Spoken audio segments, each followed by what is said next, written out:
Why would Diddy get a tattoo of Tupac's skull over his heart? All the people in the industry know at one time, Pac and Puff was like this.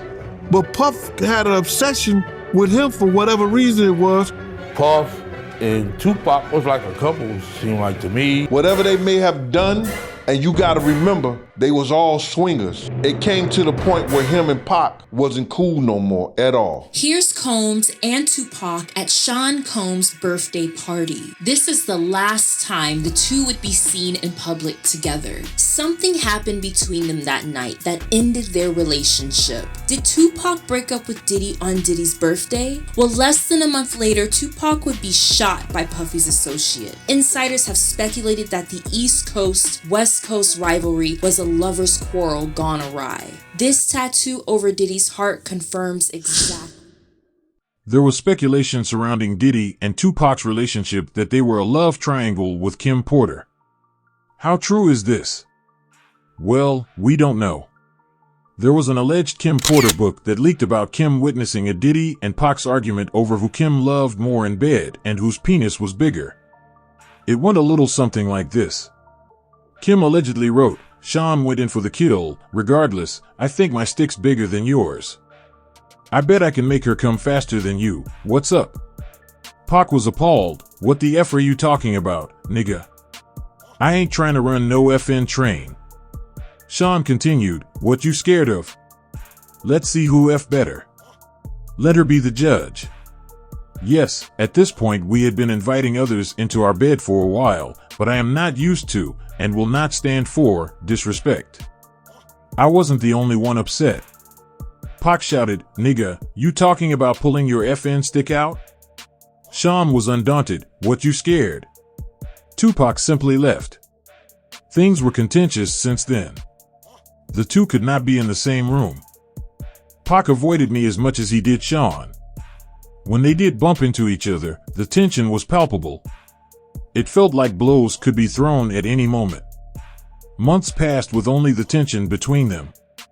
It was uncomfortable, but nothing life or death. Then one day while we were at the studio, it happened.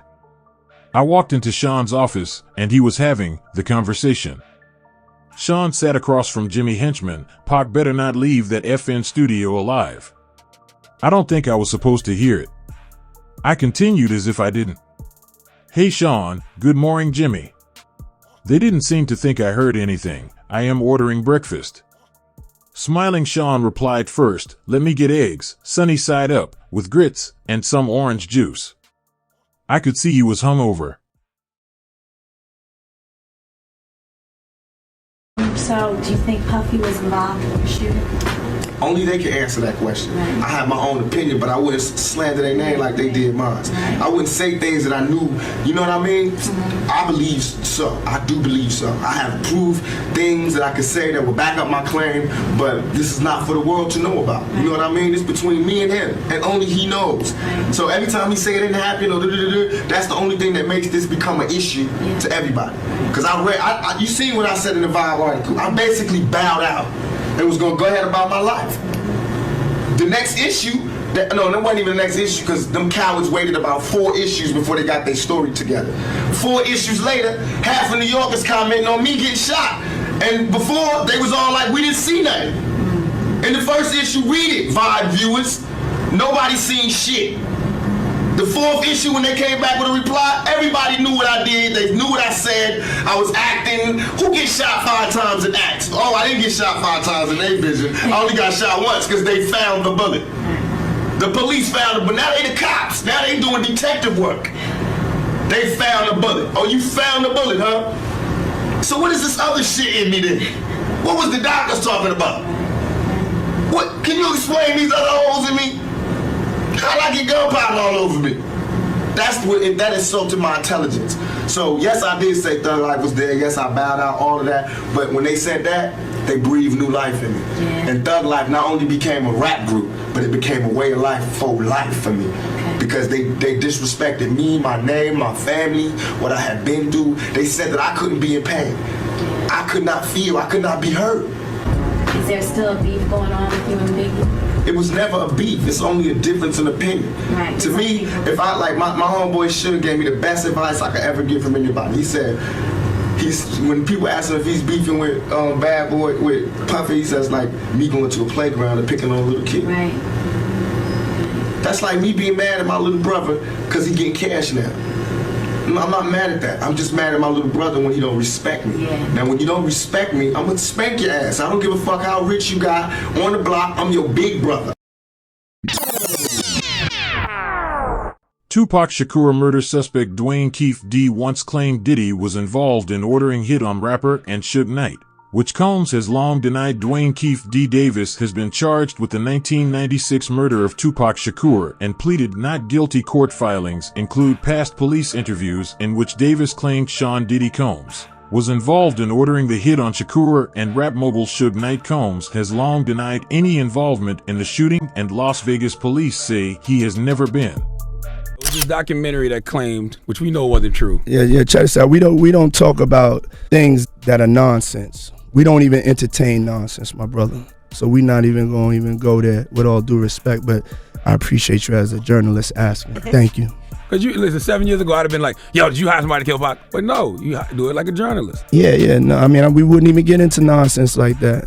You know what I'm saying? It's nonsense. Which we never believed, by the way. Yeah, thank you. Considered a suspect nearly 3 decades ago, on the evening of September 7, 1996, rapper Tupac Shakur was riding in the passenger seat of a black BMW driven by Death Row Records boss Marion Suge Knight.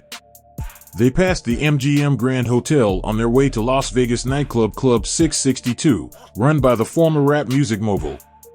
A white Cadillac pulled up alongside their car at a red light a block from the Strip. According to Las Vegas prosecutors' account in new court filings, Southside Compton Crips member Orlando Baby Lane Anderson didn't have the right angle to shoot. He allegedly handed the semi-automatic firearm to gang member DeAndre Big Dre Smith, who opened fire, mortally wounding Shakur and injuring Knight. In another court filing in December, Anderson was described as the alleged shooter. They ugly on the outside, but they ugly on the inside too. Dwayne Keefe D Davis lashing out at prosecutors during another hearing about releasing him on bail. And you just use something in the boxes. They just use something in the boxes. From 1996. Those boxes contain a 2006 interview from a gang member who prosecutors say implicates Davis in Shakur's murder. He makes that statement 2 years before any confession the defendant ever made. But speaking out of turn, Davis says he believes those boxes came from retired LAPD detective Greg Kading, who interviewed Davis as part of the investigation into the death of rapper Notorious B.I.G. In a recorded interview, Davis told Kading what happened in Shakur's case, believing he would have immunity. These boxes should not be allowed. I've been at his house for 15 years, and these new interviews, going in the boxes. While Tuesday's hearing centered on that new evidence, the main reason was Davis's bail, the judge denying Davis's first attempt over concerns the man putting up the more than $112,000 was really a middleman. She also said she was concerned Davis could profit off the alleged crime, but Davis's attorney says no law prevents that until a person is. Last fall, a suspect was finally charged with Shakur's murder, Dwayne Keefe D Davis, who prosecutors allege was the gang leader who orchestrated the killing and is the only person still alive who was allegedly in the car from which the shots were fired.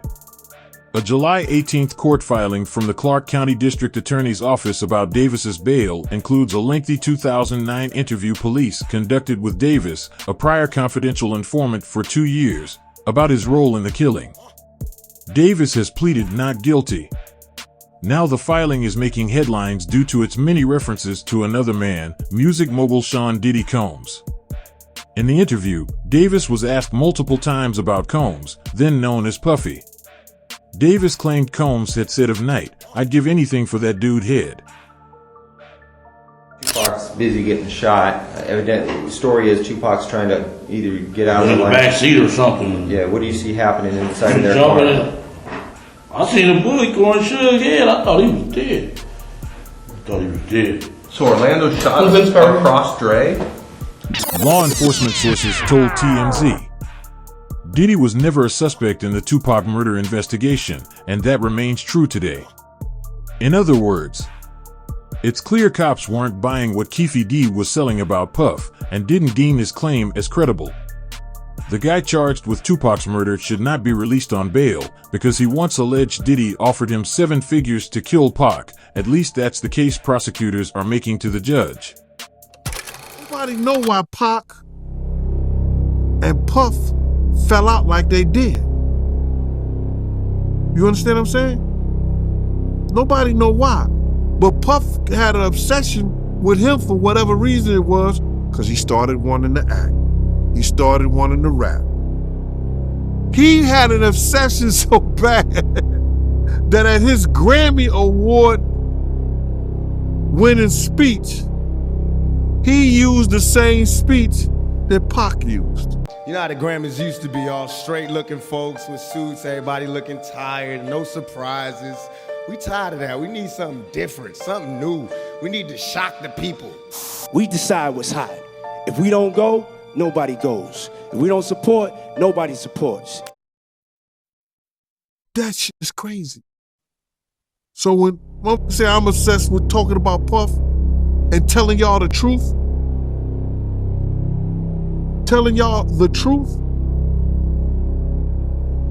who's obsessed with who? And Kim had an obsession or like Pac so much, she on the red carpet with Tupac's shirt on.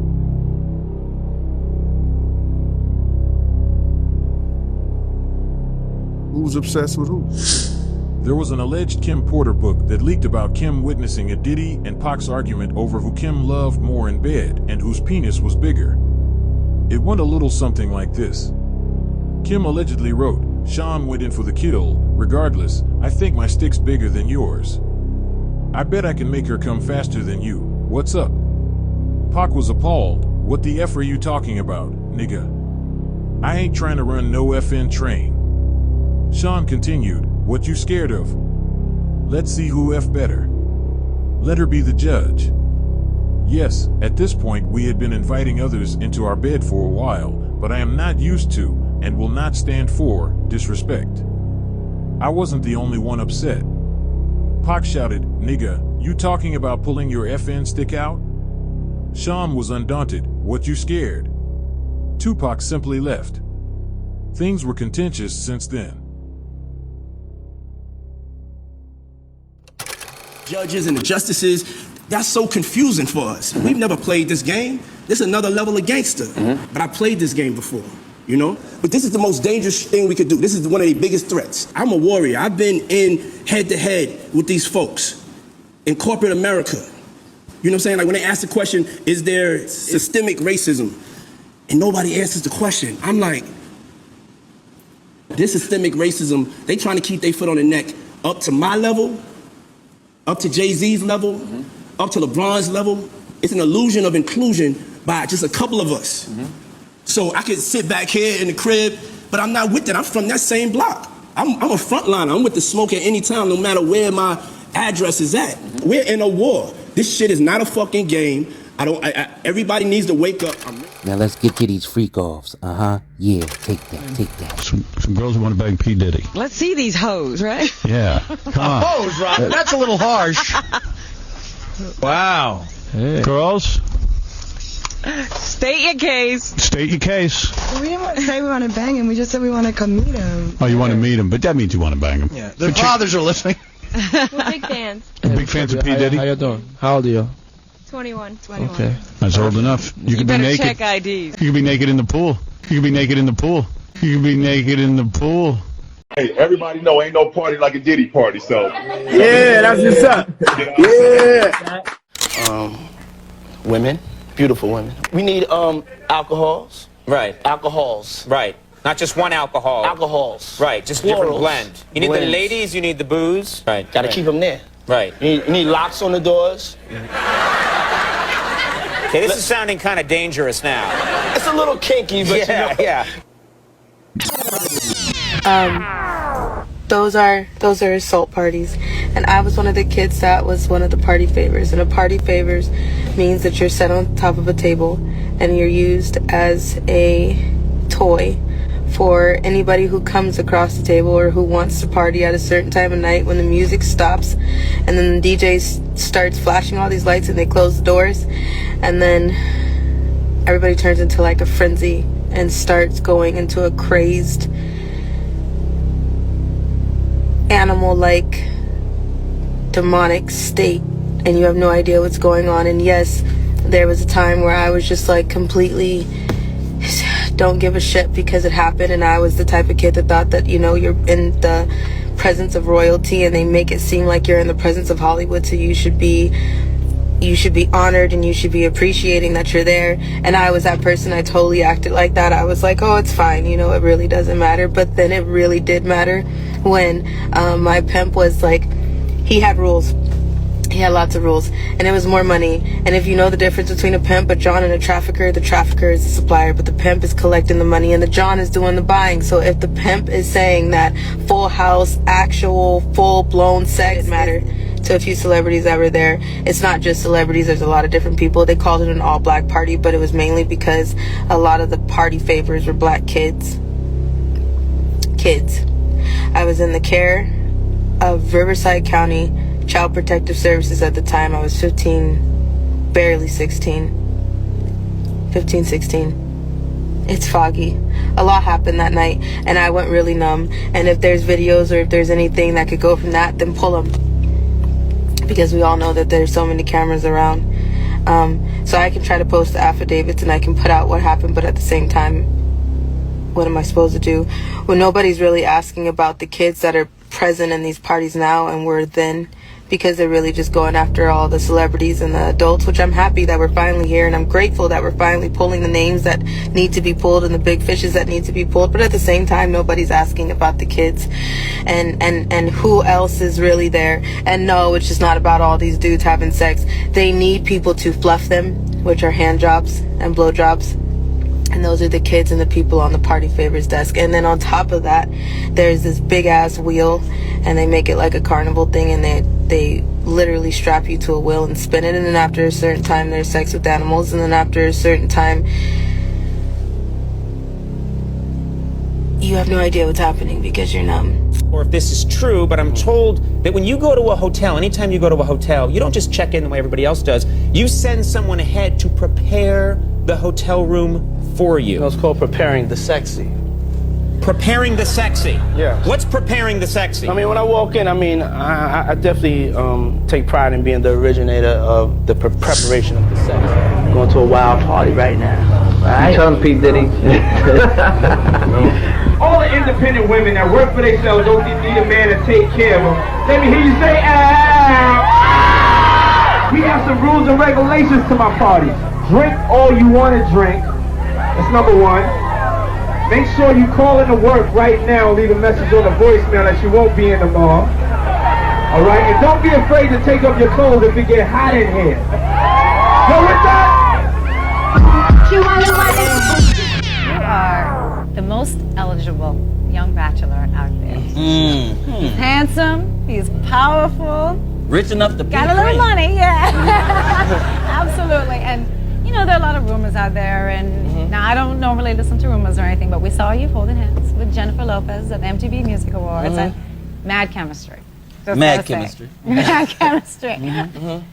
So I'm hoping you give me a little something with it. What's the question What's the exactly? deal? We think, you know, we think you look great. No, I mean, the deal is like, you know, I gotta go out too, and I gotta, you know, have friends too, and you know, have people that I like and like me, and I mean, I don't know really what you want to hear, you know. I mean, I'm not about to get married or nothing. Right. You know, it's just like I'm just like you know. When you go out on dates, I go out on dates, and you get to know people, and you know, she's definitely somebody. I want to know how'd you guys hook up? How'd you guys meet? Oh, we met through Biggie. Yeah, we met through Biggie. And it's funny because when I first met him, I thought he didn't like me because every time he saw me, he'd lick his tongue at me or he'd make a funny face. But then as the years went by, I saw how much love he had for me. So I love you, Puff, and I'm so happy for you. Now, let's talk a little bit about you. We hear all the guys screaming. I know the guys have groupies. Male stars definitely have groupies. Now, you must have. What kind of stuff do guys do when they come to your guys' show? Wow, they do different things. I remember one time I was going to a show in Atlanta, and this guy came up to me and was like, "Oh wow, little Kim," and he picked me up and threw me over his shoulder and started running out the airport. I was just really shocked. I wasn't really. It's cracked up to be. I think success is a teaching tool to teach you that after, like, this is what success is. It's definitely, I definitely love being successful. I'm not gonna say that I don't love being successful, but honestly, I'd rather have happiness. I'd rather have just inner peace with myself. And so that's what I'm striving to have every day. I want to be a successful person. I want to be successful as a person more than I want to be a successful producer, more than I want to be a successful artist. I'd rather at the end of the day, if they had to give out trophies, I'd rather at the end of the day be the one standing there with, you was the best person. You made us feel the best as a person than sitting there with, you was the best producer. You were the best basketball player. You were the best football player. If I had to pick which trophy I want the best person trophy. Because I know in order for me to get into heaven, I'm not going to get in there, well, come on in heaven, you had 20 hit records. That don't mean nothing. And that's what this world is for. They're going to say, oh, come on in heaven, you was a nice person. Nice clothes in a car doesn't make you a star. You can't talk positive and do the opposite, because then you're labeled as a hypocrite. Hey, it takes the brains and it takes the this, but it also takes the toughness. I go to bed like 4 o'clock. Well, I really like you, and I would tell you if I didn't. Because, and by the way, I think at a certain point, everyone will. Beautiful. We all human beings, and a few people were saying I was this, I was this violent character. Just because I was breaking people's jaws and arms, and look at me, I'm like, I'm just a passionate young man, and I made a mistake. Well, everybody's going to get in trouble. It's a question of how do you get out of trouble. And I did it by working smart. More importantly than anything else is by using my own brain. I've done things, but I'm not in any trouble, and I'm doing well, and I'm making money. Well, you're making the same mistakes as I am. You may just be able to hide yours a little bit better. Disturbing new video appears to support some of the accusations of abuse against music mogul Sean Diddy Combs. We want to warn you that this video you're about to see is extremely graphic. The surveillance footage that was captured inside of a Los Angeles hotel, a lawsuit filed by Ventura claimed that Hassie Ventura. All this is bigger than Diddy. It's bigger than Diddy, bro. Because you know who else they was doing investigation on during that whole time period? It was the mayor and the politicians in New York City. They turned around and give him the key to the city. All the mayor people that he brought on here in New York City are all resigning. They all resigning. People ain't gonna tie this together, but if you look at it, you have to say,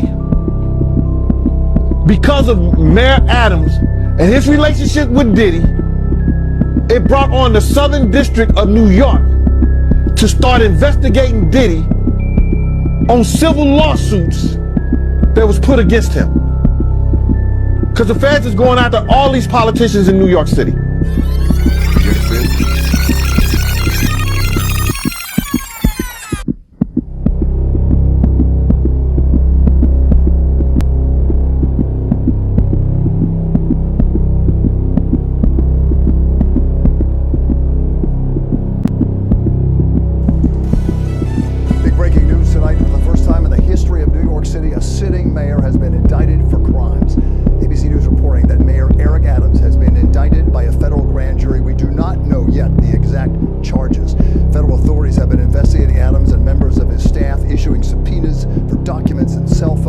Several members of administration have resigned, some of them also friends of Mayor Adams. Again, Eric Adams, the 110th mayor of New York, has been indicted